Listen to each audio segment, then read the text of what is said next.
kind of log on to the ISO in your notes. Read the kind No. No.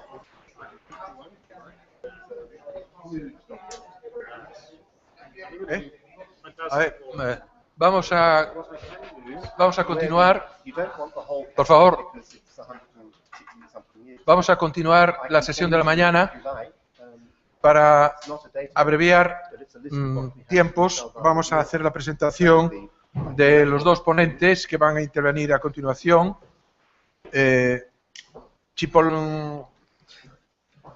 Vamos a ver.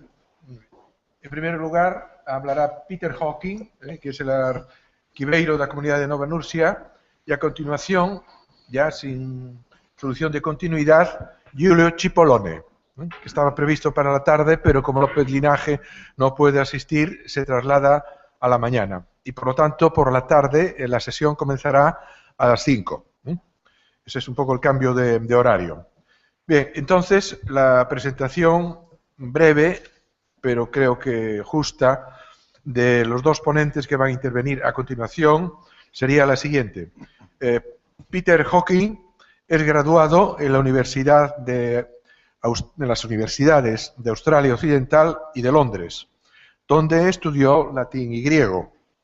Después también se formó como arquiveiro y trabajó en distintos países, Inglaterra, Suecia y Australia, antes de la situación actual que tiene, que es el arquiveiro de Nueva Nursia.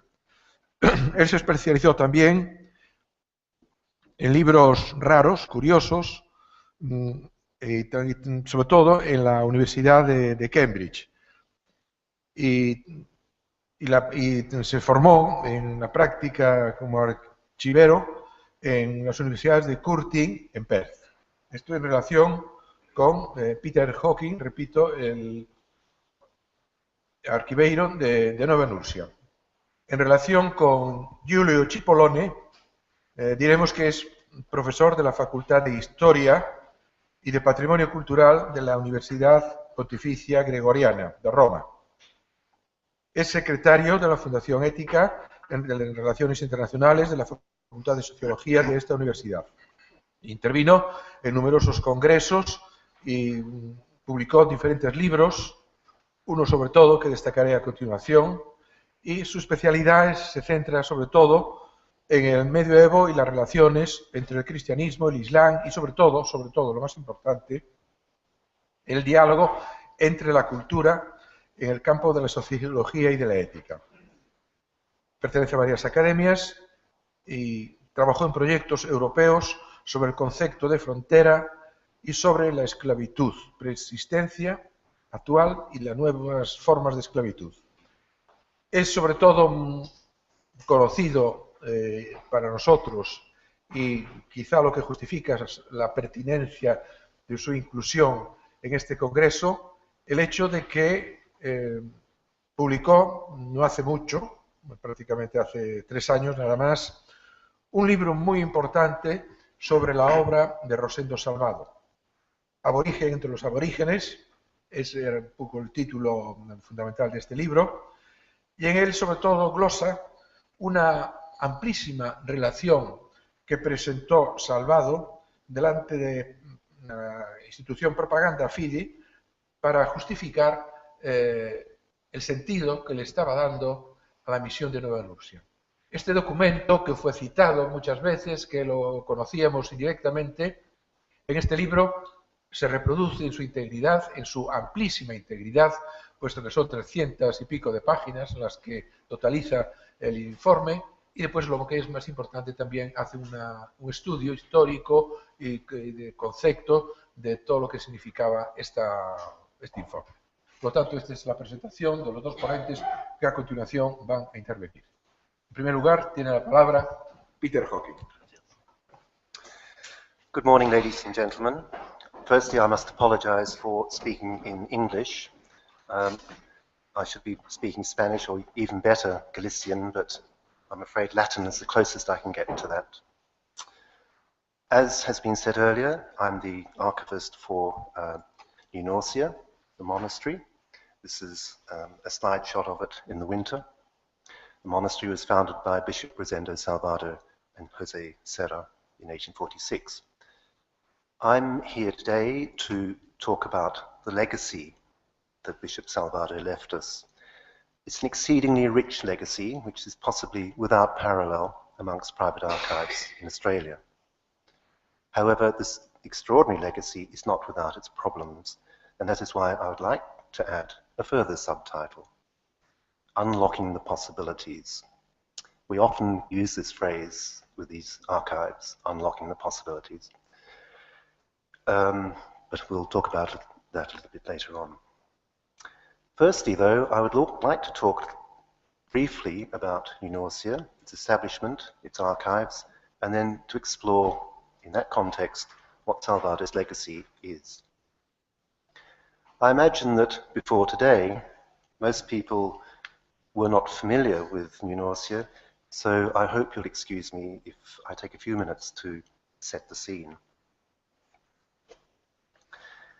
The monastery was founded in 1846 by a group of Spanish Benedictine monks under the leadership of Bishops Rosendo Salvador and Jose Serra.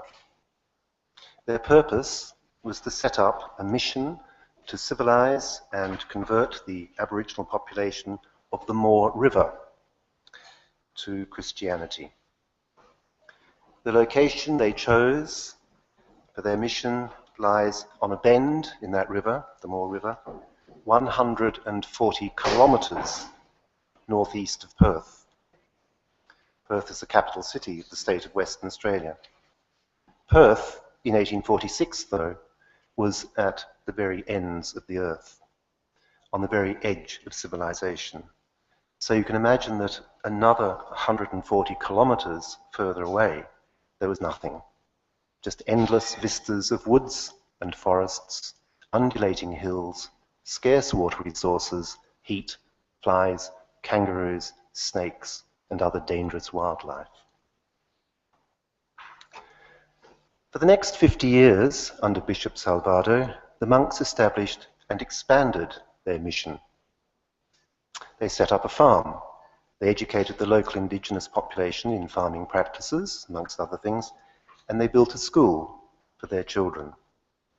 Under the second abbot, Torres, who was an architect in addition, expansion took place, and a further school for the Aboriginal children was built, together with two very grand schools, St. Gertrude's, for fee-paying white girls, that was built in 1908, and a similar institution in 1913 for boys, St. Ildefonsus College. Soon after, in 1927, the other grand building at New Norcia, the hotel, or hostel as it was then, was built to accommodate visiting parents. This is quite an extraordinary sight as you drive up the highway. You come round a bend and suddenly there's this amazing vista of Spanish buildings. It really takes your breath away. For the next, hang on, where am I? Cherry picker, yep. That second phase of New Norcia, education, came to a close in the early 1990s, and the monastery entered its third phase under the previous and sixth abbot, the late Placid Spirit. The monastery now exists to accommodate the 9 remaining monks, which is down from a peak of about 80 in 1900, who continue to practice the rule of St. Benedict. New Norcia is the only monastic town in Australia, and it is also heritage listed. So somewhat naturally, missionary work and education have given way to tourism, which now plays the primary role, with some 70,000 people visiting New Norcia every year. So that's the background. Let's now turn our attention to the archives. The abbots and many monks were learned men. They were also prolific writers and photographers. As a result, we are blessed with a vast body of correspondence and numerous diaries written during the latter half of the 19th century, the Salvado era. Bishop Salvado was held in such high regard that after his death in 1900, his papers seem to have been dispersed under the beds of the monks for safekeeping. For it was not until the 1950s and 1960s that a concerted effort was made by Father Eugene Perez, a scholar monk, to pull together the huge quantity of material that had accumulated over the previous 100 years. In the 1970s and 1980s, an arrangement with Perth's Heritage Library, the Batty Library, led to the microfilming of the bulk of these historical documents. I should point out at this stage that the New Norcia archives are a private archives, and therefore they do not receive any automatic state funding. We have to apply for grants if we want to do things. The late Father Placid arrived in 1983, and under his direction, the archives became an entity under the monastery's first official archivist, a man called Tony James. Father Placid himself was a founding member of the Catholic Archives group in England when he was at Ampleforth Monastery in Yorkshire. He, like Tony James, was a qualified librarian. In 1984, a grant by the Lotteries Commission funded the establishment of a suite of rooms to house the archives. A second grant in 1986 made possible the indexing of the vast photograph collection. This huge task was undertaken at the Batty Library and was completed over the next 2 years by a lady called Wendy McKinley. At the end of 1988, Tony James moved on and Wendy McKinley took over as the logical successor. With Wendy as the new archivist, the archives expanded into 5 rooms. Compactus shelving was introduced and proper archival practice commenced. This next sequence of photographs shows the archives as they are now. Well, last week, actually.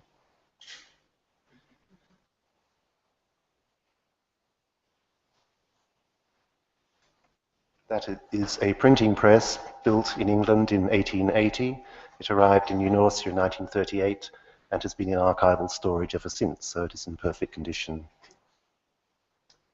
That end door is our temperature-controlled storage room, where we have compactor shelving, constant temperature, 20 degrees, and 50% humidity. So under Wendy, computers arrived, and soon the bulk of the collection was on a database. Wendy retired at the end of 2007, keen to see the archives move on to the next phase, digitization, which I inherited. So what do these archives hold? During the 6.5 years that I have been archivist at New Norcia, it has become more and more obvious that we, in effect, have 2 separate and distinct archives. One of them comprises everything from Salvado's death to the present day, but by far the most interesting and important are the documents from Salvado's era. They are completely different from the documents from the reigns of successive abbots. They're still documents, still diaries, and correspondence. So what is it about Salvado's collection that makes them so different, so unique? This is a question that I've asked myself many times over the last 6.5 years, and the answer that keeps coming back to me, more than anything else, and most often too, is completeness. It's all there. As I will outline in the next few minutes, everything to do with the running of a monastery in the 19th century is here. The maps, the diaries, the letters, the registers, the employment records, the financial ledgers. Some, but not all, of these documents are evident with later abbots, but it is almost with Salvado as though he had just left the room. A monastic Mare Celeste, a ghost ship, if you like. In contrast, the records from later abbots are much more bureaucratic. In 1905, the government introduced an act called the Native Welfare Act, which essentially removed indigenous children from their families and placed them in institutions so that they could be cared for and educated. Before 1905, children had been placed at New Norcia voluntarily by their parents, many of whom worked at the mission anyway. After 1905, this was not the case, and New Norcia effectively became an unwilling agent of the government. This seems to have brought about a significant change in what we might call the tone of the records, which increasingly become less compassionate and more bureaucratic. Looking back then at Salvado's records, we see a society that intermingled with the Aborigines and treated them like family, in stark contrast to what followed, and particularly from 1905 onwards. I mentioned earlier that Bishop Torres, who followed Salvador, was an architect. It was he who also built the walls to keep the indigenous community and the monastic community separate. Little wonder then that the tone of the records changes, as clearly the attitudes had changed. But if we concentrate only on the Salvador era, we have a collection of documents and photographs spanning 54 years, from the time the monastery was established in 1847 to Salvador's death in Rome in 1900 in December. What does it include, and why is it so important? There are two categories that, for me, are the most important, but I think I shall discuss these last and begin with the less important. Importance, of course, is relative in this collection. For one reason or another, every piece of paper is important because it is witness to, or a record of, the great themes of Australian history. Australia was claimed by the British in 1788. The Swan River Colony, now the state of Western Australia, was founded 43 years later in 1829, and the monastery only 18 years later than that, in 1847. So it can be seen that New Norcia was in existence almost from the start of the Swan River Colony, and not really that long after Australia was claimed by Captain Cook. This is a photograph of Perth taken in 1847, when the monastery was founded, compared with today, from the same spot. Now a city of 1.9 million people. As a result, these great themes of Western Australian and very often Australian history are to be found in the registers, the diaries, letters and records of Bishop Salvador. Themes that cover agriculture, immigration, settlement, education, religion and interaction between settlers and indigenous peoples. And uniquely, importantly in fact, this story is told from a European point of view, or more precisely a Spanish point of view, and not from the traditional Anglo-Irish point of view. Amongst the registers are those which cover births, confirmations, marriages, deaths and burials for New Norcia and its surrounding parishes, of which the baptism, marriage and burial registers have so far been digitized. Some of these have even been microfilmed by the Church of the Latter-day Saints, which has made searching for individuals much quicker. A surprising consequence of Salvador's single-mindedness with regard to his records is that Aboriginal families who grew up in and around New Norcia now have a wonderful family history database resource which goes back well over 100 years. In fact, for the indigenous families, it's a far better resource than for the European families who were there. This is an example of part of that database. It must be remembered, of course, that prior to Salvador's arrival, the Aboriginal community had no written records, only an oral history tradition. Farm records and registers for crops and horses and land and sale of produce, livestock, even weather conditions such as temperature and rainfall are all recorded from Salvador's era. Additionally, there is a very valuable and extensive map collection consisting of over 300 maps and diagrams, together with manuscript maps of the local area dating from 1863.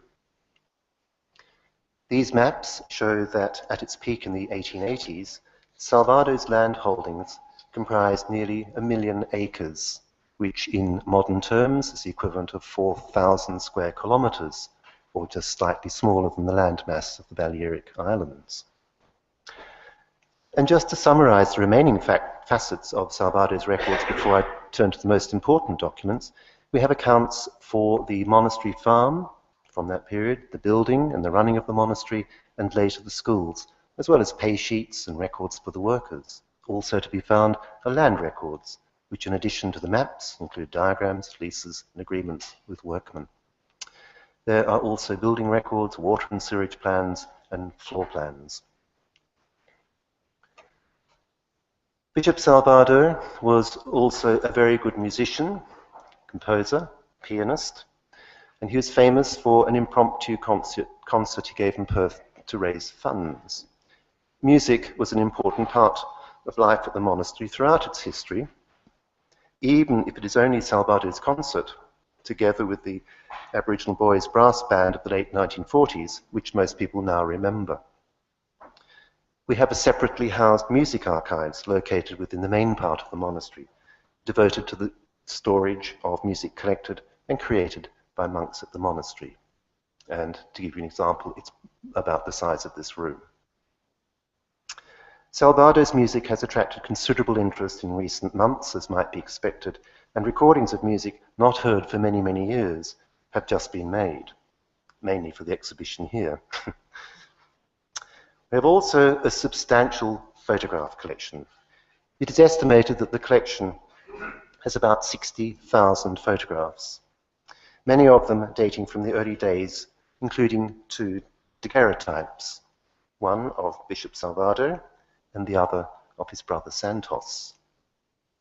Indeed, it was Santos, Queen Isabella II's chaplain, who introduced the camera to Nunorcia in 1867, and since then the monks have been camera happy. There are photographs of every building from every conceivable angle, at every conceivable moment of the day, the month, and the year, thus providing an extraordinary history of the development of the buildings and the town for the last 140 years. We have scanned so far about 20,000 of those 60,000, and although they're not to be found on any online website, many of the Salvador era photos have since appeared in newspaper articles, magazines, and books, and one has even been used by the Australian Postal Service. An exhibition later in the year at the West Australian State Library will exhibit the photographs from Bishop Salvador's time. But the 2 areas which I consider to be the most important are the letters and the diaries. It is in these media that the real life of the mission and its interaction with the Swan River colony can be experienced. It is here that the hopes and fears of 19th century Western Australia are acted out, together with all the mundane details of daily life, as well as the surprising twists of history and the happy and the sad, and very often the tragic moments. It is estimated that there are close to 20,000 items of correspondence in the archives. Not all of this comes from Salvador's time, but a disproportionately large amount does originate with Salvador. Amongst the correspondence are European royalty, particularly Queen Isabella II of Spain, Church and Vatican officials, the Colonial Office in London, whilst from Western Australia correspondence included the Explorer and Governor, Sir John Forrest, as well as other governors, including Governor Weld, and well-known personalities such as Daisy Bates, who was a famous, often controversial, but always eccentric Australian lady anthropologist of the late 19th century. The famous English nurse Florence Nightingale even sought advice from Bishop Salvador.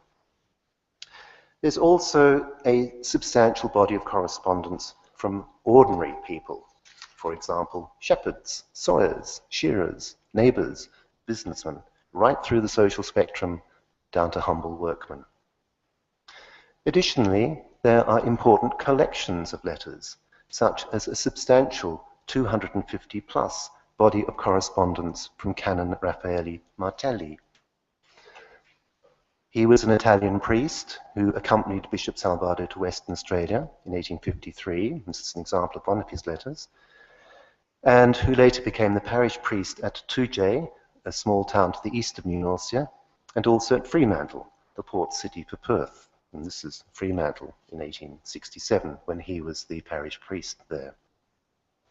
Quite different from today's Fremantle, with container ships. We have similarly large collections of letters from a French monk, Léon de Fontaine, who, with Irishman John Gorman, accompanied Salvador on his very first expedition to the Moore River in 1846, and where, one rainy night, he accidentally shot and killed Gorman whilst cleaning his gun.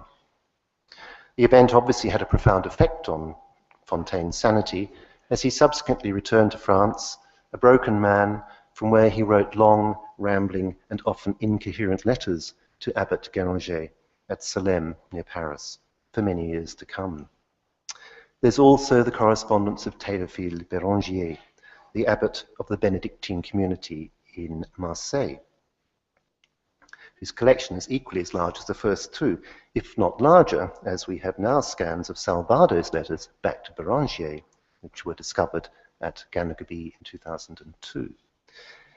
These are but three examples of large collections of letters from significant people. All of these letters I have just mentioned have been scanned for academic purposes, which I'll speak about later on. But finally, we come to the most fascinating and valuable of the archive's documents, the diaries. The diaries of New Norcia are a remarkable collection of documents. These diaries, or perhaps more accurately chronicles, provide an almost continuous daily narrative of the history of New Norcia since its foundation in 1846. This slide shows only 4 diarists, but there are in fact many diarists. These are the 4 principal ones. Salvador's diaries, written in a minuscule hand in many tiny volumes over 50 years, are the most valuable documents the archives have, and they have been the subject of much research over many years. Salvador's successor, Bishop Torres, was not the diarist that Salvador was, but he clearly recognized the importance of keeping some sort of community history, because he initiated the community diary, or chronicle, a diary of daily events, in 1901, after Salvador died. And this diary continues unbroken to the present day. Alas, not written with a quill on parchment by candlelight, but in word on a Toshiba by electric light. Until the early 1950s, it was written in Spanish, thereafter in English.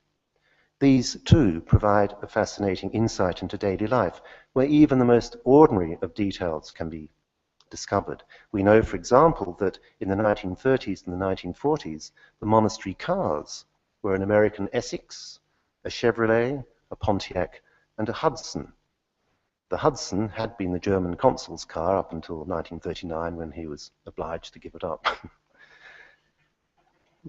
By the 1960s, the car was an Australian Holden. Never mind. Because these diaries are so important for the history of not only New Norcia, but also for what else was happening in Western Australia and further afield, I'd like to look a little deeper into some of the more important and see what they can reveal about life in the second half of the 19th century. Salvador kept a diary for over 50 years, and his diaries are by far the most important, simply because of the huge time span that they cover and because they are written by the bishop himself. He was not always at New Norcia, as he was often in Europe, raising funds and looking for new missionaries. Unwittingly, the other diarists shown on that screen earlier, Francisco Massa, Manuel Beleda, and Johannes Garrido, filled in the gaps with their diaries. Salvador's diaries comprise 18 tiny volumes written in a microscopic hand. The language is naturally Spanish, but other languages are to be found, including Latin, French, Italian, English, and a smattering of Aboriginal words. His diaries were translated in part many years ago by Father Eugene Perez, but sadly, Father Eugene had a reputation for being a bit of a revisionist when it comes to historical fact, so we can't take his translation as being entirely accurate. However, in recent years, An extremely generous bequest has allowed us to have the diaries transcribed as a first step towards their eventual translation. And for this talk, the examples I shall give are taken from the 1876 and 1877 diaries. Unlike Beleda and Garrido, Salvadore's diaries have everything. Have stories, humor, compassion, and tragedy, and throughout we're always aware of how the bishop felt about whatever he was writing about. Take, for example, the illness and the eventual death at the age of 32 from consumption of Helen Cooper, the first Aboriginal telegraphist, not only in New Norcia but in Australia, on the 12th of January 1877. Her slow decline over many weeks is faithfully and sympathetically recorded by Salvador, and towards the end, her plight starts to dominate his diary entries, and you feel yourself close to tears. Some of his entries are quite humorous.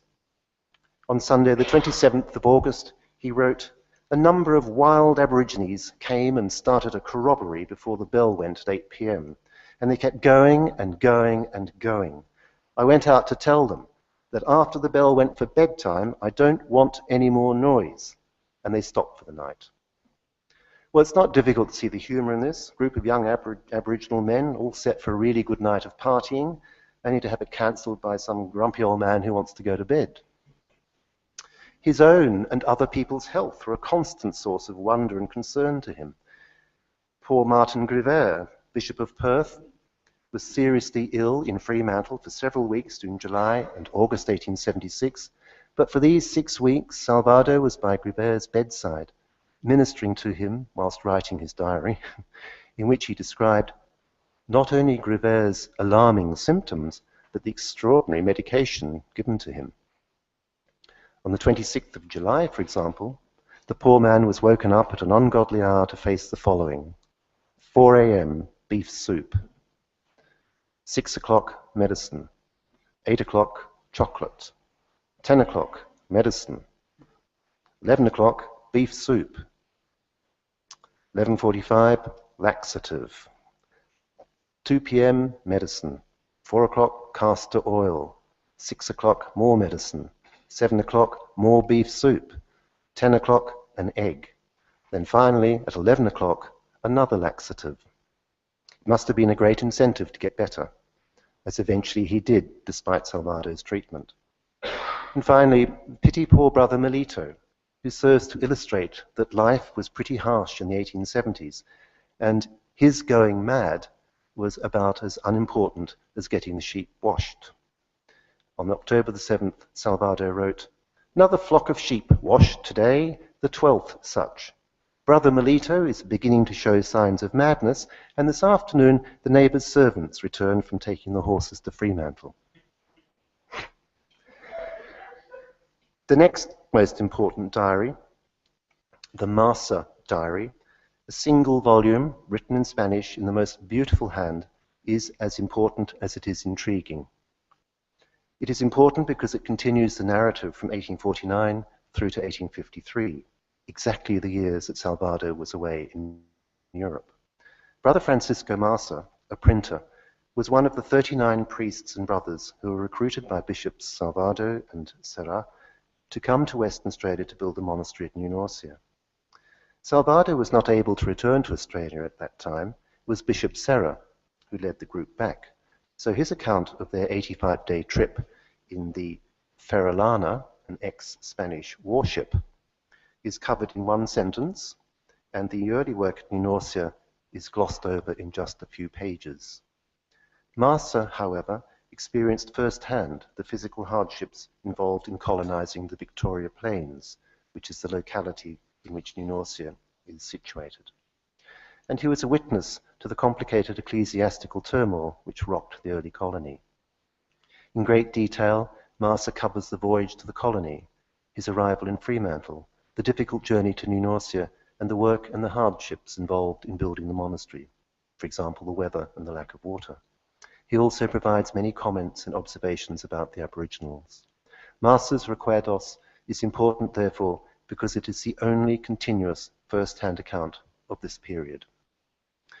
But it's the story of how the diary came back to New Norcia that is so fascinating. Francisco Marcer was at New Norcia for only 4 years. In 1853, he left New Norcia and returned to Barcelona, where he became a diocesan priest. 150 years later, his diary, still in perfect condition, appeared in the stock list of the Barcelona antiquarian book dealer. A visiting American antiquarian book dealer saw it, bought it, and took it back to the United States. In due course, it appeared in his catalogue, which was sent out to all of his customers. And one of his customers was a Californian wine merchant, a very wealthy one, fortunately for us, who just happened to be a friend of New Norcia. Our friend bought the diary and donated it to the monastery in 2005. Prior to its discovery, its existence was completely unknown, although Marcer himself is mentioned several times in later correspondence. So far, this diary remains untranslated, but it appears to be written in the same narrative style as Salvado's. So whilst Salvado attempted to fill in the missing years of his diary retrospectively, it will be interesting to read what Brother Marcer had to say as the events unfolded before him. As Marcer was departing in 1853, Manuel Beleda, our second contemporary diarist, arrived with the 1853 group of missionaries led by Salvado. His diary starts on Good Friday, 1854, and continues through to October 1865, when he left the mission and went to work for a man called James Clinch at a property nearby called Berkshire Valley. The final entries are for November 1868.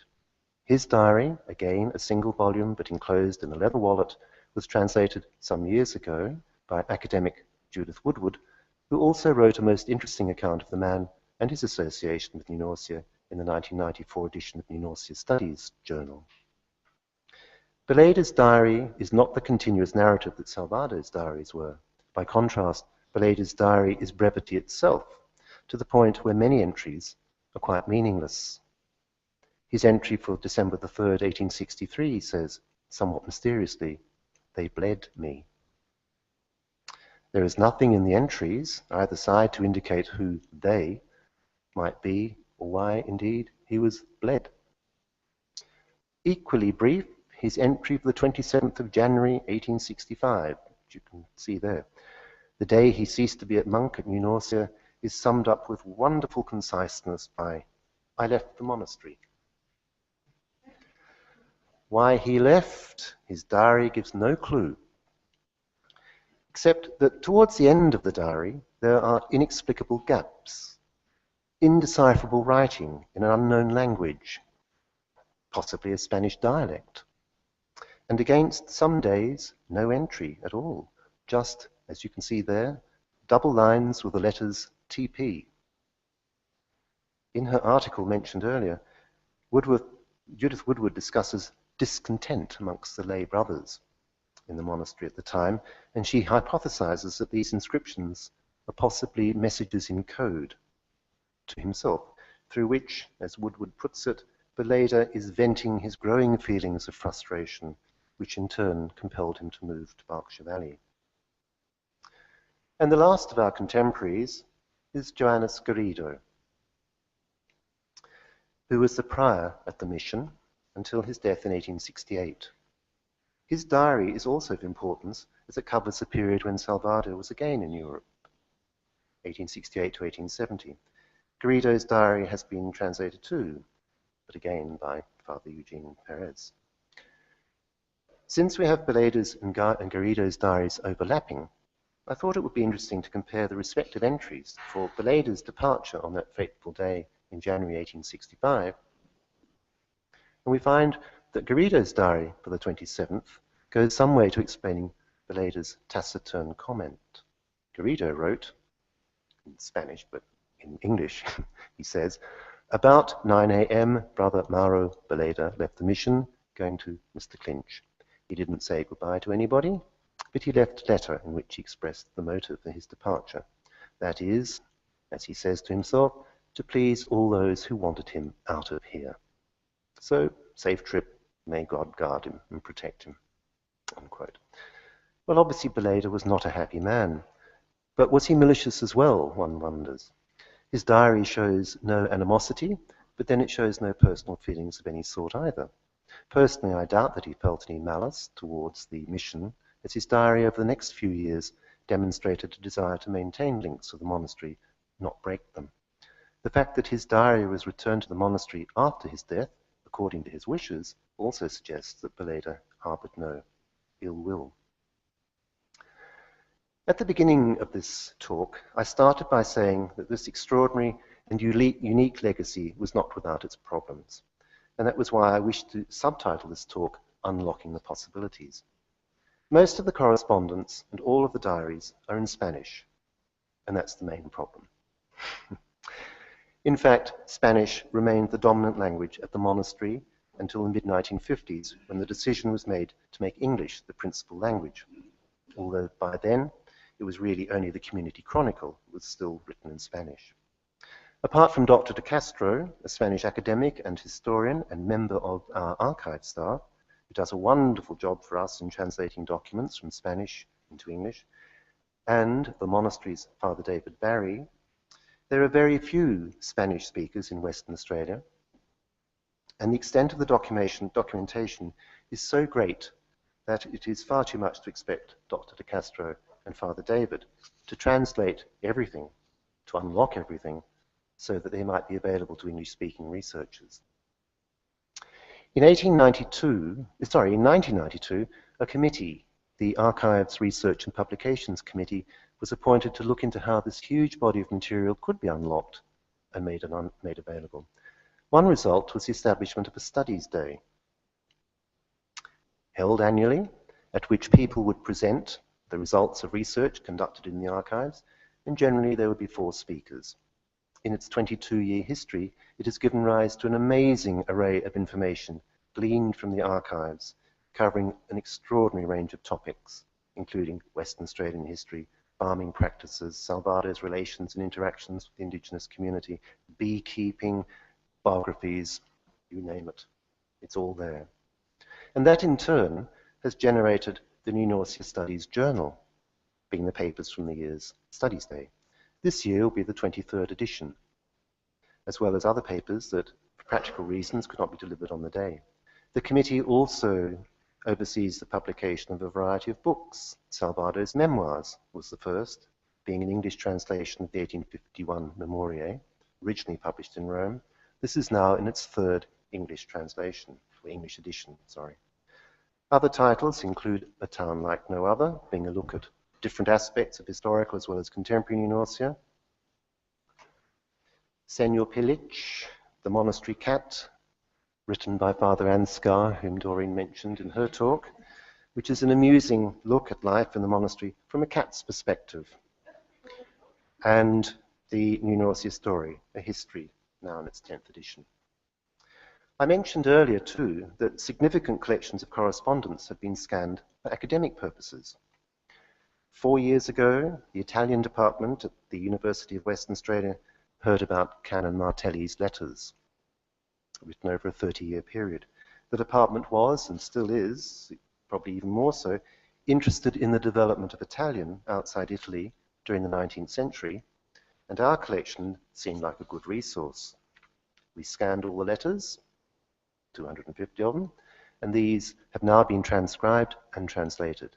In fact, so important was this collection that it now involves exchange students from the Catholic University in Milan, in Italy, working on them. Those 4 years have seen not only the transcription and translation, but there has been enough scope in the analysis to provide material for at least 3 university degrees so far. An interesting result from the university's work is that it seems that Italian was far more prevalent in Western Australia than had previously been thought. The Martelli letters are due to be published at the end of this year. The letters of Léon de Fontaine, the man who went mad and went back to France, have also been scanned, transcribed and translated, and they too will be published with the Martelli letters in November. Théophile Bérangier's book, Histoire de la Nouvelle Norcie, has been translated over the past 4 years, and this is also due for publication at the same time and it's the first time that this work has appeared in English. As you might imagine, all this scholarly work can be an expensive exercise. So we are most grateful for the extraordinarily generous bequest that has allowed us to transcribe the 800,000 words of Salvadore's diaries. In 2008, the 6th abbot of New Norcia, Father Placid Spirit, passed away. He was a wonderful supporter of the archives, and for many years he had dreamt that when he retired, he would learn Spanish and spend his remaining days in the archives. Sadly, he passed away before this could happen. So, in honor of his own scholarship, and he was indeed a great scholar, and his dreams of furthering the research in the archives, a considerable sum of money was raised through very generous benefactors, and that now provides the basis for the annual Abbot Placid Spirit Memorial Scholarship. From this, a stipendium is paid to a scholar to complete a particular area of research. So far, this scholarship has seen the completion of the letters of Martelli, Fontaine, and Béranger, the translation of Bérangier's book, and the translation of Salvador's 300-page report to Propaganda Fide in 1883. Work currently in progress includes the translation of Salvador's letters to Béranger, discovered at the monastery of Ganagabi in France in 2002, as well as research into the Italian origins of the engravings in Salvador's 1851 book, which I mentioned earlier. Much has been done to unlock these archives, but so much more remains. In conclusion, I hope it can be appreciated from what has been said that the archives of New Norcia hold a uniquely valuable resource for those wishing to research the many and varied aspects of Western Australia's admittedly short history. In fact, so all-embracing are these documents that Dr. de Castro concluded a paper she wrote in 2005 by stating, and I quote, that no history of Western Australia is complete if it avoids using New Norcia's records. And nobody wants to write a lame history of Western Australia, do they? Muchas gracias.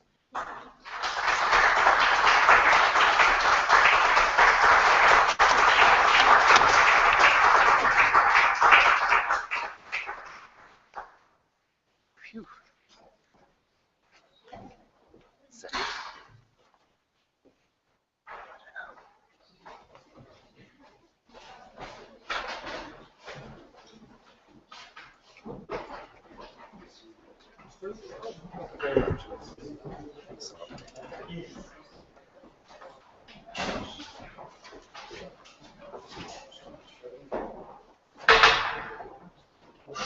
Congratulations, it's okay. It's well.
No, no.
Sí, sí, sí, sí. Espero que venga Firri y empezamos. Sí, sí, sí. Un momentito. Sí, sí, sí, ningún problema. Luego si habrá tiempo para el debate, no sé. Sí, sí, luego pasamos, sí, sí, Sí, sí. Ok.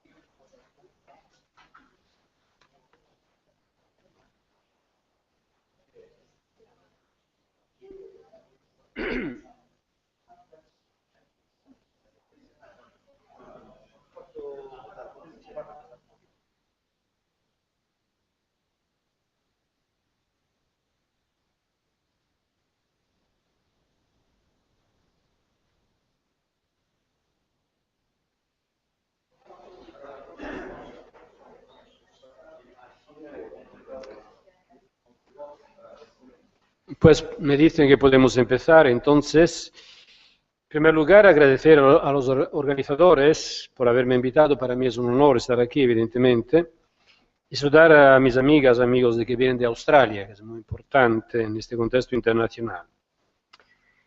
La materia de mi ponencia se presta como provocación para una reflexión y como compromiso cultural para hoy en día.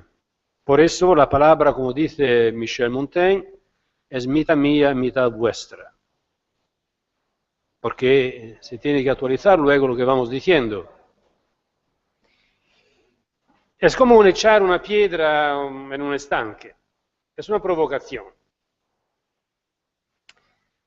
Se ha dicho con razón que Salvado es como Bartolomé de las Casas, una persona contracorriente en un contexto cultural internacional para con el otro, el aborigen de donde sea.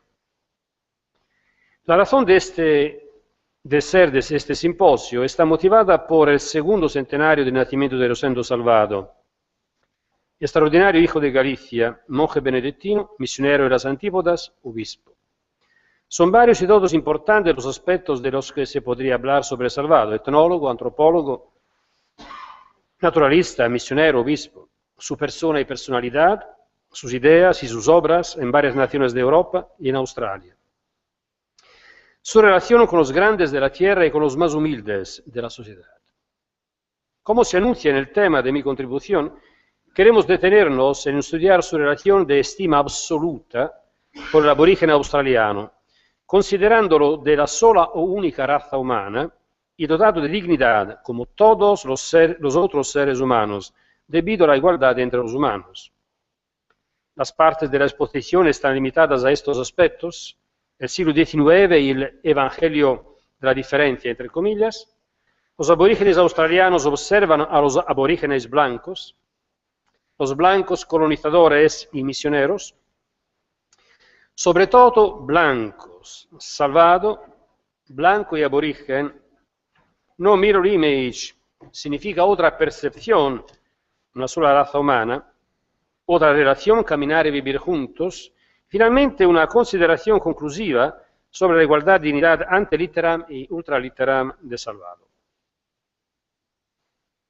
La intención de este estudio es la de mostrar a Salvado desde un ángulo particular y en cierto modo original, el gran servicio ofrecido a la humanidad como tenaz impulsor de la igualdad y de la dignidad entre los humanos, anticipándose más de un siglo a las sucesivas cartas, declaraciones, preámbulos de tratados como los de Europa sobre los derechos humanos, en un momento en que había una tendencia general en subrayar las diferencias entre las razas humanas hasta el punto de establecer un innegociable e inmutable nivel de valores.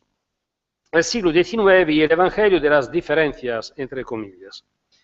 Pasados algunos años de la llegada de Salvado a Australia, y mientras se declaraba abiertamente su estima por los aborígenes de igual dignidad e igualdad respecto a los otros humanos, Salvado demostraba que estos eran hábiles como y más que los ingleses. En este tiempo, Gobineau, por su parte, en el año 1854, publicaba por cuenta propia una obra en 4 volúmenes titulada Essai de l'inégalité des races humaines. Según Finot, fue el conde Gobineau quien estableció las primeras bases de las implacables doctrinas de la desigualdad entre los humanos. Su obra, dice Finot, constituye un himno entusiasta en favor de las razas denominadas superiores y una condena despiadada de las llamadas inferiores. Contiene un verdadero arsenal de argumentos utilizados por todos los campeones de la persecución, de la opresión y del exterminio de los pueblos y razas más débiles. En la quinta parte de su volumen, Finot se pregunta, ¿hay pueblos condenados a permanecer eternamente inferiores con relación o frente a otros? Pregunta hecha varios decenios antes de diversos holocaustos en nombre de la presunción de que unos humanos están sobre otros humanos. En la conclusión de su volumen, Finot escribe, las razas existen, por lo tanto, como una ficción de nuestro cerebro. Existen en nosotros, pero no fuera de nosotros.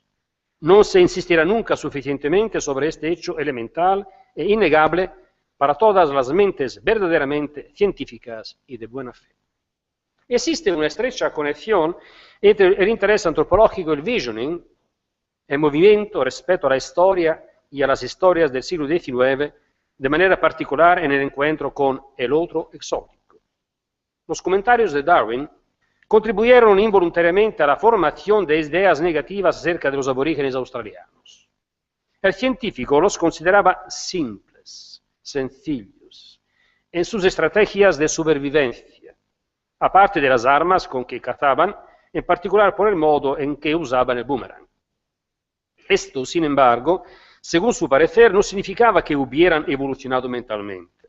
Tanto el evolucionismo como el anterior fixismo no ayudaron a los aborígenes a insertarse en una comunidad evolucionada y en progreso, considerada superior, como la de los blancos. Por una parte, se consideraba a los aborígenes como criaturas cuya raza no había sido capaz de evolucionar en el tiempo. Por otra parte, como criaturas finitas, acabadas, que no habían podido nunca cambiar y, por consiguiente, progresar.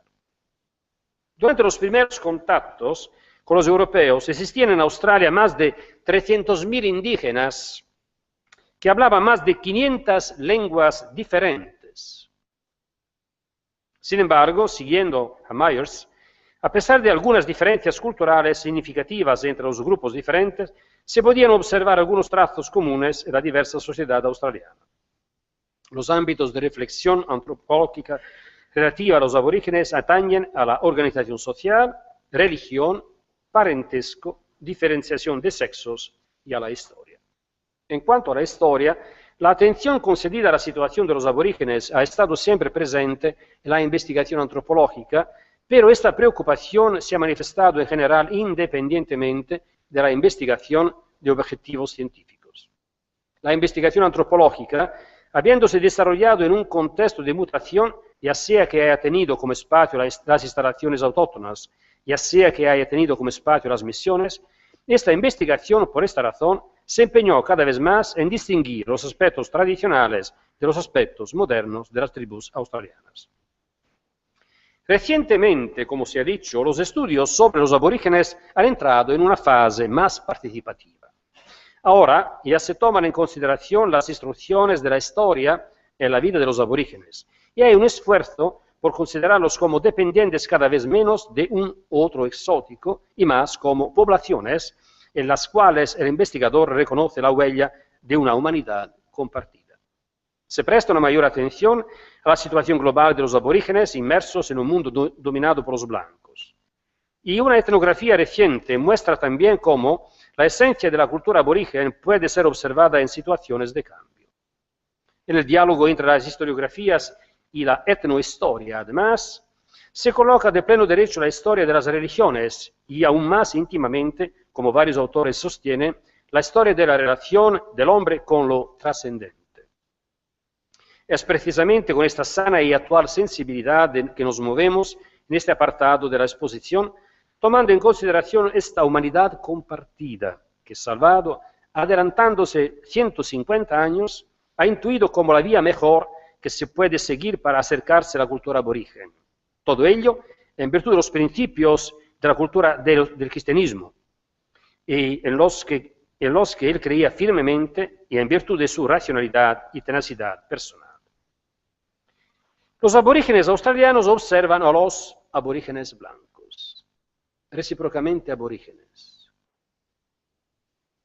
Siguiendo Flannery, parece que la actitud de los aborígenes en el primer encuentro con los no aborígenes, aborígenes desconocidos, tuviese tres características: disposición de ser inermes, sin intenciones de defensa y en actitud de colaboración manifestada en la aceptación de los regalos.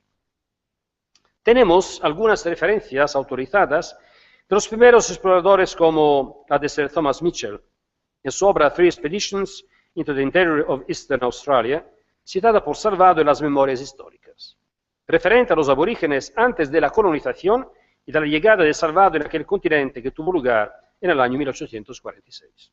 Mitchell escribe: la experiencia me pone en el caso de poder hablar de los australianos en los términos más favorables. Su degrado estado en medio de las poblaciones blancas no da la justa idea de sus méritos. Los que encontramos en medio de las selvas eran hombres de bello aspecto, que vivían contentos y felices dentro del recinto de sus bosques. El primero de ellos que vino a nuestro encuentro era un hermoso modelo de hombre, muy alto y de naturaleza independiente. Sus modales eran severos, su mirada aguda y penetrante. Mi guía era de baja estatura y de constitución poco robusta, pero era un hombre lleno de determinación y valentía. Su perspicacia y sentido común me lo hacían tan necesario que estaba siempre a mi lado a pie o a caballo. Conocía el carácter de todos los europeos de mi séquito. Nada escapaba a su penetrante mirada. Los aborígenes habitaban, conocían y veneraban aquellos lugares desde siempre, los mismos lugares que los colonos consideraban un infierno. Desde el primer momento, después del desembarco, muchos, entre los deportados de la primera colonia penal inglesa, habían buscado la libertad en los bosques donde comenzaron a convivir con los aborígenes. El color blanco de su piel y los cabellos descoloridos habían creado un cierto temor entre los nativos, pero después se dieron cuenta que aquellos blancos no eran los espíritus de los muertos, sino solo hombres, incapaces incluso de procurarse agua y alimento. Acogieron por consiguiente a aquellos fugitivos como hermanos que ayudar, y ellos, en realidad, todo lo que querían era esto, garantizarse la sobrevivencia. Pero en cambio los nativos consiguieron desarraigo, corrupción, enfermedades y muerte. En definitiva, el objetivo más o menos disimulado era el de la extirpación. Pronto a las vejaciones de los fugitivos deportados se añadieron las de los colonos cuyas acciones eran legalmente aprobadas por los gobiernos. En su tierra definida nullius, como se ha dicho esta mañana, para justificar la ocupación de los territorios, los aborígenes eran ciudadanos ingleses, pero no tenían poder en el interior del sistema colonial. Eran considerados salvajes. Al principio los aborígenes no lucharon con las armas porque tenían una confianza profunda en los valores de su sociedad. Consideraron a los blancos hermanos, los que habían podido someter al estándar moral y social a las obligaciones de la sociedad tradicional. Sucesivamente, se dieron cuenta de que la confrontación abierta que hubieran querido poner en práctica era una utopía y que no quedaba más que recorrer dos caminos: la lucha contra los europeos, que en algunos lugares tuvo lugar después de un cierto periodo de interacción, o bien similar en parte a aquello que la cultura de los white fella, blancos descendientes de los europeos, ofrecía. Los blancos colonizadores y misioneros, sobre todo blancos. En realidad, los aborígenes se encontraron con tres categorías de europeos: galeotes, ciudadanos y misioneros. El gobierno era responsable de las políticas de asistencia y protección de los nativos, pero al mismo tiempo debía atender del mejor modo posible la seguridad y la iniciativa emprendedora de los colonos que, junto a la policía local, tenían plenos poderes sobre los aborígenes en calidad de protectores. En el momento de su llegada a Australia, había varias misiones protestantes. Salvador Cita II, la de Moreton Bay, al norte de Sydney, abierta en 1838, por 12 misioneros, la mayor parte de ellos casados, aunque la Biblia solo se la enseñaba a los hijos de los misioneros, que en total eran 22, mientras que a los salvajes no se les tenía en cuenta. El otro asesamiento protestante tuvo lugar en el 1844 en Ungear Creek, pero los salvajes terminaron por incendiar aquella misión. Estos comportamientos de civilización, según Salvado, eran impropios, porque los consideraba semejantes a los sistemas adoptados por los colonos, que implicaban la mayoría de las veces una verdadera y propia explotación para con los aborígenes. Por ejemplo, los alentaban a trabajar en sus granjas, pero luego no les concedían las herramientas agrícolas, ni el dinero para poderlas adquirir, poder trabajar por cuenta propia. Muchos colonos utilizaban a los aborígenes para diferentes servicios con el fin de civilizarlos. Alimentos insólitos como azúcar, harina, té, tabaco ejercían una fuerte atracción sobre los nativos. Había también el uso del alcohol, que producía víctimas entre colonos y australianos, y representaba una de las principales preocupaciones de Salvador. El vicio de la embriaguez, aquella maldición importada de la madre patria, produce en aquella colonia la miseria y la ruina de no pocas familias, ya sea lo que se denomina ron, u otras bebidas espirituosas similares, que son llevados y vendidos en aquellos bosques, no es posible aceptarlos. No hay duda que pólvora de escopeta, pimientos pequeños, hojas de tabaco, azúcar moreno y también una porción de arsénico son en gran parte los componentes de algunos de aquellos licores. Un vaso pequeño de los cuales es más que suficiente no solo para emborrachar, sino también para enfermar a cualquier europeo y mucho más a un indígena. El gobierno inglés de por sí presionaba a los gobernadores de las colonias a fin de que los aborígenes fuesen tratados de lo más humanamente posible. Pero de hecho, ya que eran considerados incapaces de progresar y se creía de manera general que aquella raza se extinguiría al cabo de pocos años, las doctrinas cristianas resultaban ineficaces y las ventajas de la civilización no transferibles. Todas las misiones se debatían en estas dificultades, todas menos una, la de Nueva Murcia. El año 1845, como se lee en las memorias históricas de Salvado, el secretario de la colonia, Lord Stanley, nombraba una comisión de investigación para verificar el estado de vida de los aborígenes en las colonias australianas. El encargo de la investigación entregado al gobernador de Sydney, Sir George Gibbs, tenía la finalidad de mejorar las condiciones de vida de los indígenas, pobres australianos, perseguidos por el poder de la población blanca y privados de la libertad que anteriormente gozaban de vagar a sus anchas a través de los bosques nativos, se ven obligados a buscar refugio entre la frondosidad del bosque y los acantilados más inaccesibles que les ofrecen un refugio provisional, aunque raramente la subsistencia. De hecho, su principal fuente de alimentación, es decir, el canguro y otros animales, han huido o han sido eliminados. ¿Y dónde está la justa recompensa para la posesión de su propia tierra? Son considerados generalmente como animales incapaces de recibir educación religiosa y civil a medida que los europeos se establecen en su país, que la raza infeliz disminuye y se extingue. Si las leyes coloniales no favorecían el ingreso de la sociedad civil, los bien pensados, entre comillas, como Salvado los define, dirigiéndose generalmente a personas entre las más representativas de la cultura cristiano-protestante, ponían obstáculos moralmente aberrantes como el de acusarlo de practicar la esclavitud en Nueva Murcia. Para defenderse de la acusación totalmente inventada y tendenciosa, Salvado se dirigió al gobernador pidiéndole que enviase al abogado o al procurador de la reina, que ellos representaban en la colonia, para examinar él mismo a aquellas muchachas. En el caso de ser reticentes para ir a Nueva Murcia, el mismo Salvado las habría devuelto a su propio país. En caso contrario, tenía libertad de continuar el viaje por Nueva Murcia, como de hecho hicieron. Salvado era consciente de lo difícil que era la obra misionera en favor de los nativos en aquellos bosques de Australia, ya que superada la fase de nomadismo, favoreciendo la permanencia en un lugar idóneo para la agricultura, permanecía el problema de quienes físicamente habrían proveído al mantenimiento de los misioneros y de los aborígenes que estaban relacionados con la misión. Salvado anota que los aborígenes, en realidad, han sido totalmente abandonados y olvidados, excepto en la misión de Nueva Murcia. Otras misiones, en general, no habían trazado planes eficaces para el bienestar de los aborígenes.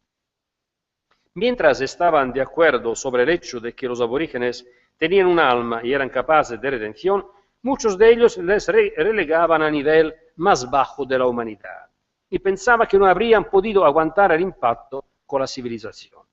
Por ello no era posible otra cosa que protegerlos, manteniéndolos segregados en las misiones y favorecer el alejamiento de los jóvenes de sus familias para ser cristianizados y civilizados. La diferencia radical entre Salvado y los otros misioneros, protestantes y católicos, es que nuestro monje misionero tenía la clara conciencia de estar en Australia, sobre todo para los aborígenes. Los aborígenes ocupaban el primer puesto en sus preocupaciones misioneras. Por los aborígenes, estimados y amados, estuvo dispuesto a dar la vida, y la dio. Salvado, blanco y aborigen. En el folio 329 del libro de los Bautistas, número 17, de la parroquia del Sagrario de Tui Pontevedra, se lee que el día 2 del mes de marzo, año 1814, don Juan Francisco Pineiro, párroco de la catedral de la ciudad de Tui, bautiza solemnemente un niño nacido el día anterior, al que se le pone el nombre de Lucas Joseph Rosendo, hijo legítimo de don Pedro Salvado y de María Francisca Rotea, en presencia de los abuelos paternos y maternos, de los padrinos don Luca Portela y donna Josefa Figueroa, advertidos en con diligencia. Era sexto de 5 hermanos, 3 de los cuales fueron sacerdotes, entre estos santos, que fue misionero con él en Australia, mientras la salud se lo permitió. Monseñor Rudecindo Salvado era de la casa de Roma de San Pablo fuori le mura, donde murió el 29 de diciembre de 1900. La biografía de Salvado es notable. Podemos hacer notar que estaba dotado de excelentes cualidades naturales, como se ha dicho esta mañana. Viajó ampliamente por Europa, participó en varios ámbitos culturales en su formación. Disfrutó la ciudadanía de su patria junto a la de Inglaterra y con un salvoconducto de rango relacionado con su papel de misionero y obispo en Australia. Sobre todo hay que resaltar su gran sensibilidad humana y su capacidad mental extraordinaria que, ante litteram, mucho antes que muchas cartas, constituciones, preámbulos y tratados varios, había pronunciado la misma dignidad para todos los humanos, junto a su absoluta igualdad.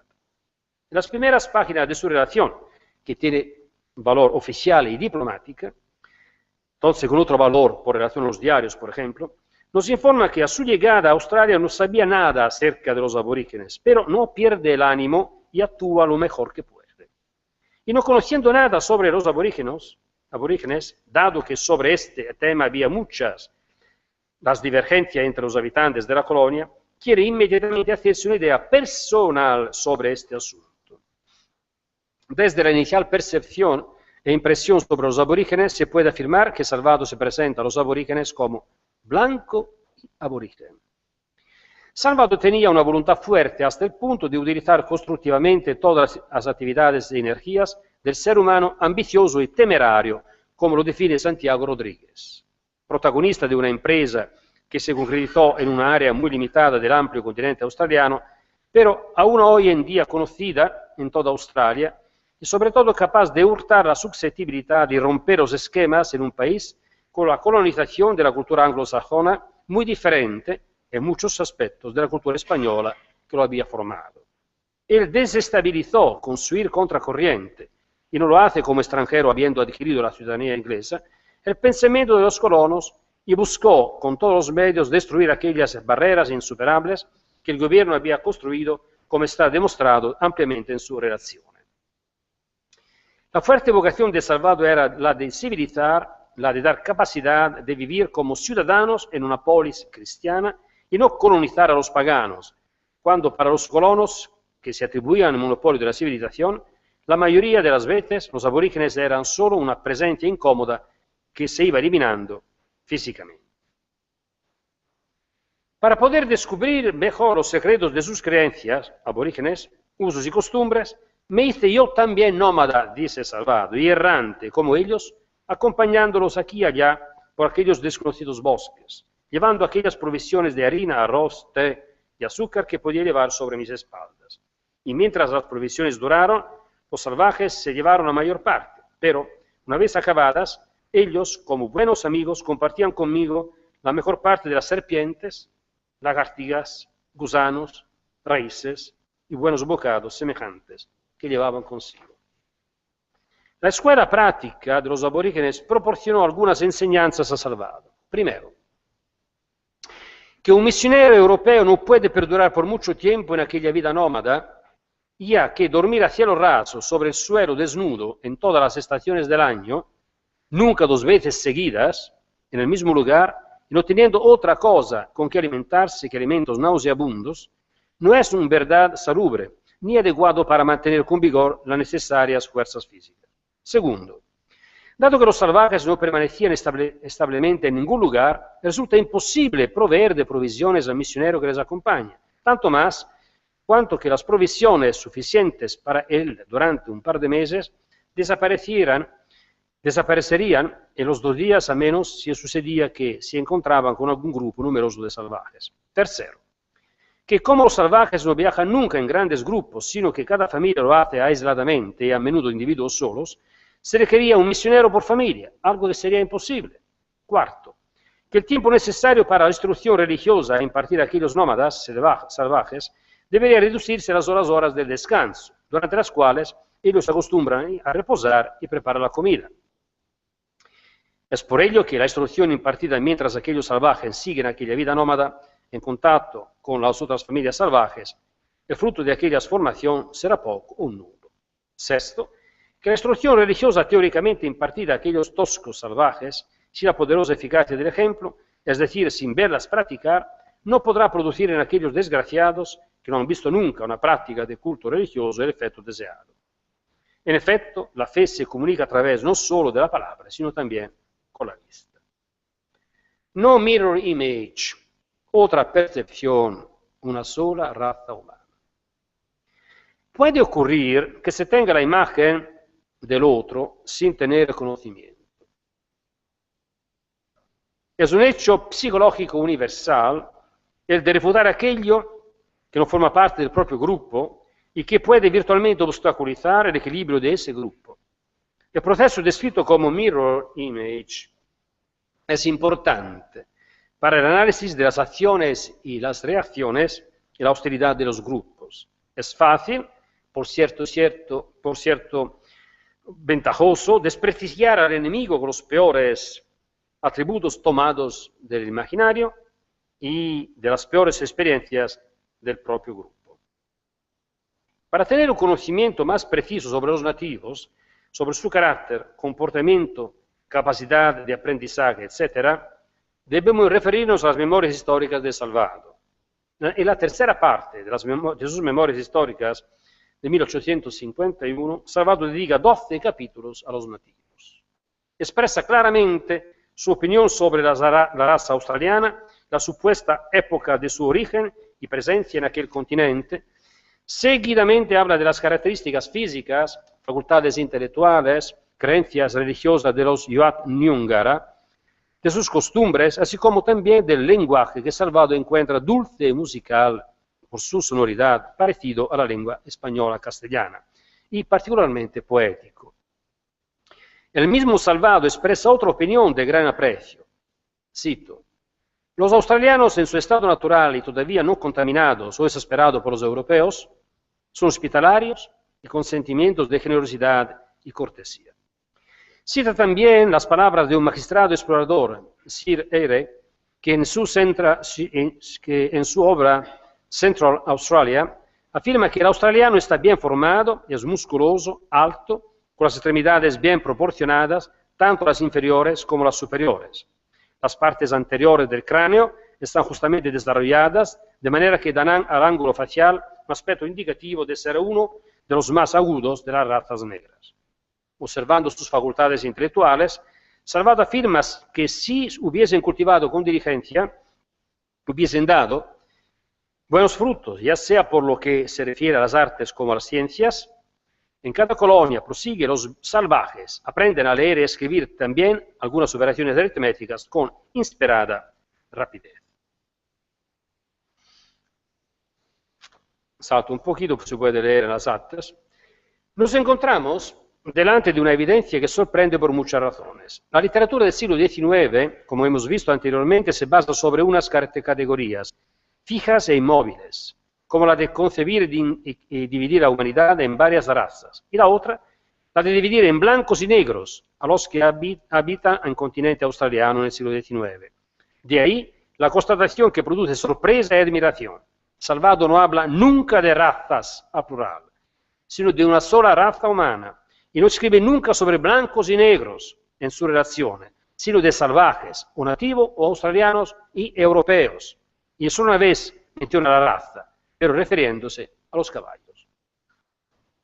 Otra relación, caminar y vivir juntos.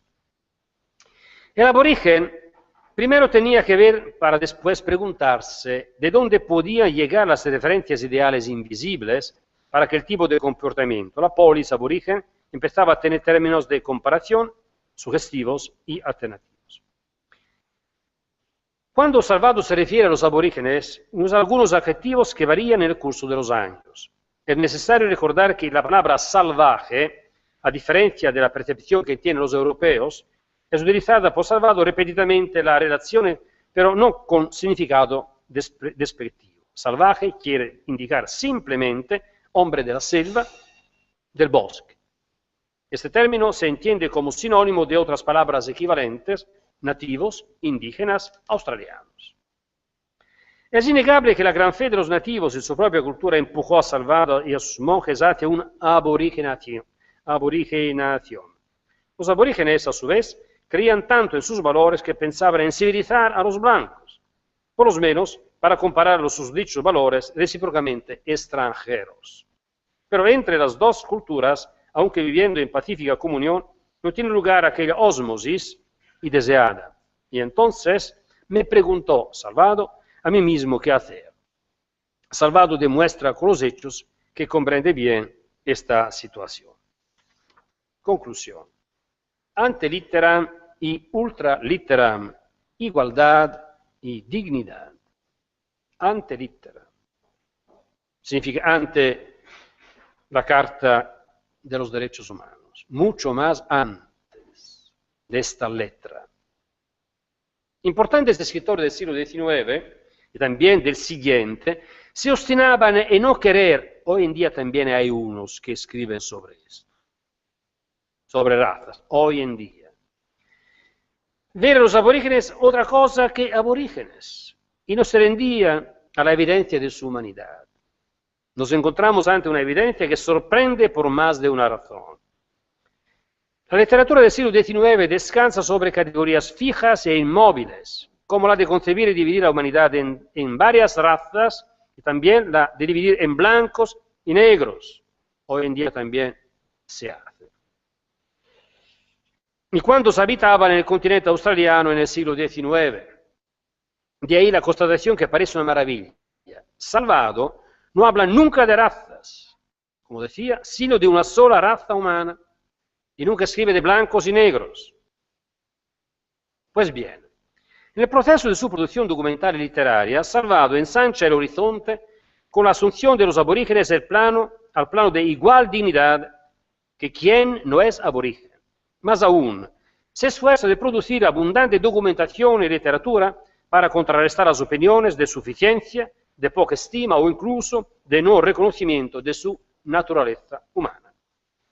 Para algunos estudiosos, simplemente exploradores y colonizadores, los aborígenes no eran humanos, o era muy dudoso que lo fueran. En cualquier caso, no eran europeos y nunca lo llegarían a ser.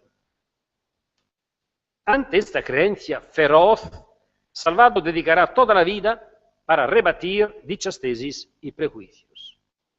Hemos tenido la oportunidad de observar que Salvado se siente volcado totalmente a la causa de los aborígenes australianos hasta dar la vida, y por cierto la dará.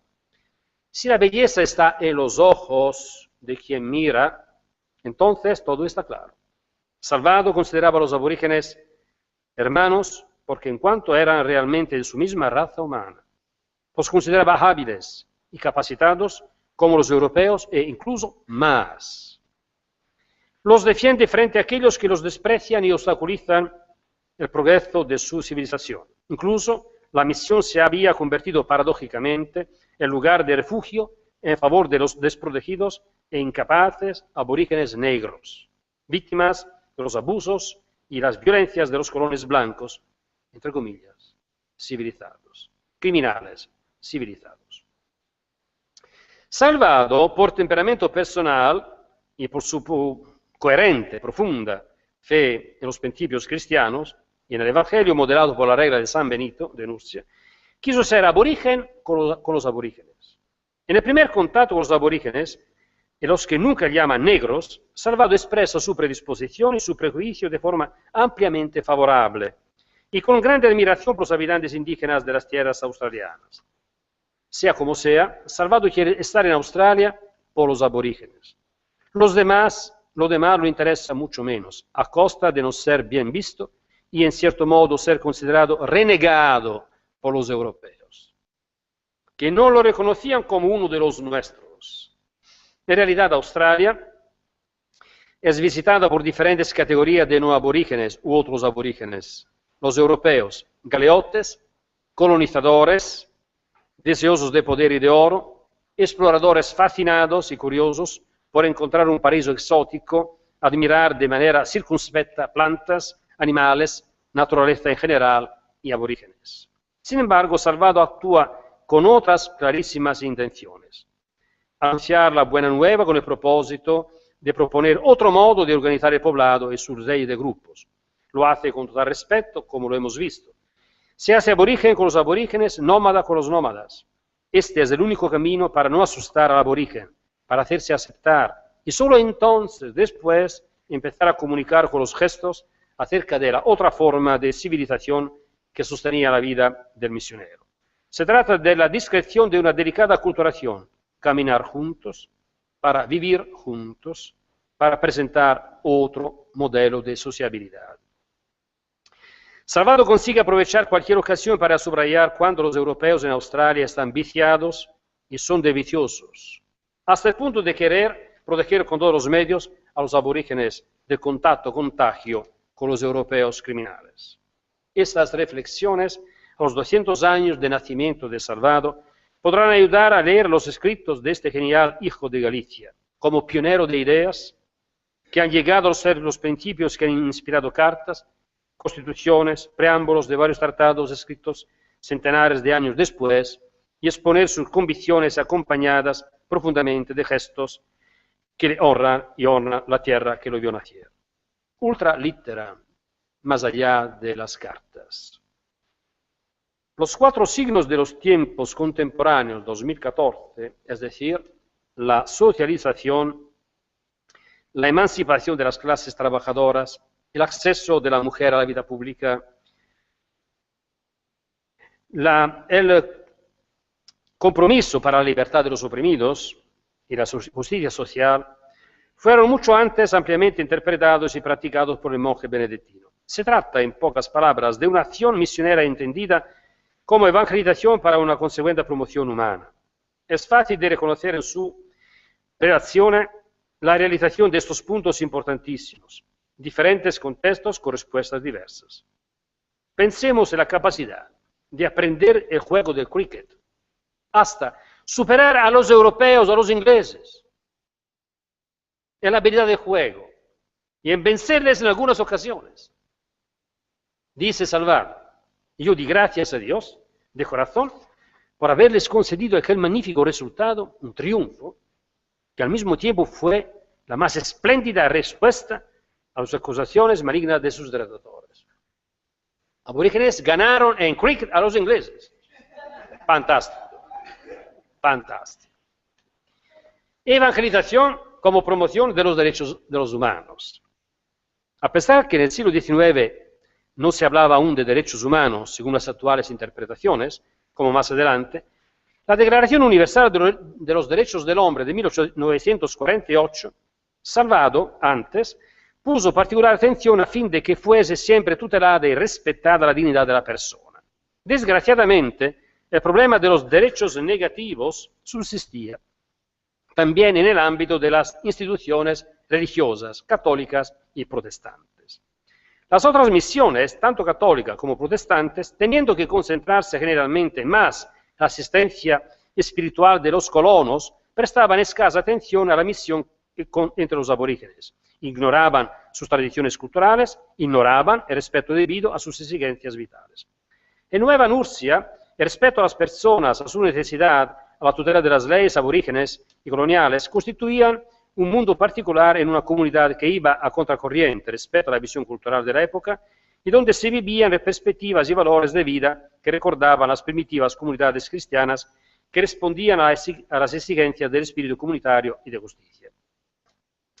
La superación de la antropofagia, la remoción de la venganza y del estrecho círculo tribal y mítico, el acceso a las ciencias, al canto y a la música, junto con la superación de las prácticas ancestrales supersticiosas que de alguna manera cerraban el horizonte cultural para la entrada de nuevos datos, la condición de la mujer, el fatalismo de la realidad favorable o nefasta que establecían y fijaban comportamientos y relaciones entre los aborígenes, el llegar a comprender que el amuleto no servía en realidad más allá del derecho emotivo y eufórico del clan, etc., manifiestan los avances hacia una mejor sociedad que Salvador ha dejado entre los aborígenes considerados como los europeos blancos de la misma dignidad e igualdad y de la única raza humana. Voy a cerrar mi decir. Hoy, 200 años después del nacimiento de este genial hijo de Galicia y pionero de los derechos humanos, encontramos su mensaje y su obra aún como un actualísimo ejemplo a seguir hoy en día, porque hoy en día hay mucho que hacer en este ámbito. Mientras tanto, limitándonos solo a Occidente, tenemos registradas numerosas cartas, constituciones, declaraciones, preámbulos, tratados varios, que llaman al derecho deber de la práctica de la igualdad entre los humanos en respeto de su dignidad no negociable. No obstante, las infracciones, leyes y comportamientos contra los derechos humanos en el 2014 por parte de los mismos humanos están a la vista de todos en cuanto a habituales infracciones. Ahora bien, parece que son dos los momentos fuertes o cruciales de este camino de la humanidad: la percepción del otro y el posible espacio para la inclusión o para la imaginación. Kofi Annan ha dicho que tenemos dos maneras de ver al otro: como amenaza o como riqueza. Se trata de procesos delicados y de pasos inciertos, allí donde se observe con cuánto esfuerzo el género humano ha acabado por entender que existe una sola raza humana y que la tenaz conservación de las empalizadas marginantes por el color de la piel son fenómenos en verdad inhumanos, porque no favorecen el bien de la humanidad entera. Hoy el mundo se mueve en la percepción de la existencia de una sola raza humana, y quizás expresa esta percepción en la saludable tensión de ser y o llegar a ser una sola familia humana. Los conceptos de civilización y cultura se conjugan con las civilizaciones, multiculturalidad, visión planetaria del mundo y de los humanos. De ahí el compromiso, como manifestó Salvado, de una visión inclusiva de todos los humanos, más allá de la propia etnia, del color de la piel, de la religión, de la identidad comunitaria o de grupo. El banco de prueba de los derechos y deberes humanos observados y practicados por Salvados ante litteram es el hecho que continúan siendo un edificio en obras y como pierre d'attente, o en castellano, andarajas, como ideal y compromiso ultra litteram, más allá de las convenciones, constituciones y declaraciones. En este inmenso edificio en obras, hoy en día, que sigue abierto por la igualdad y dignidad de los humanos y entre los humanos, más que preguntarse qué está sucediendo, hay que preguntarse qué podemos hacer, como advertía Denis de Rougemont. Y lo que se puede hacer es mucho, ultra litteram. Ejemplaridad como la de Salvado suena como certeza de éxito y compromiso. Hay que creerlo. Gracias.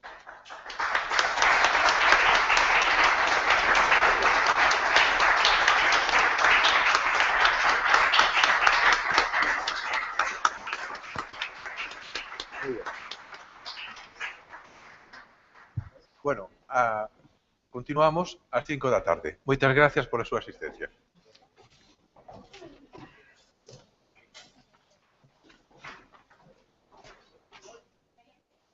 Gracias.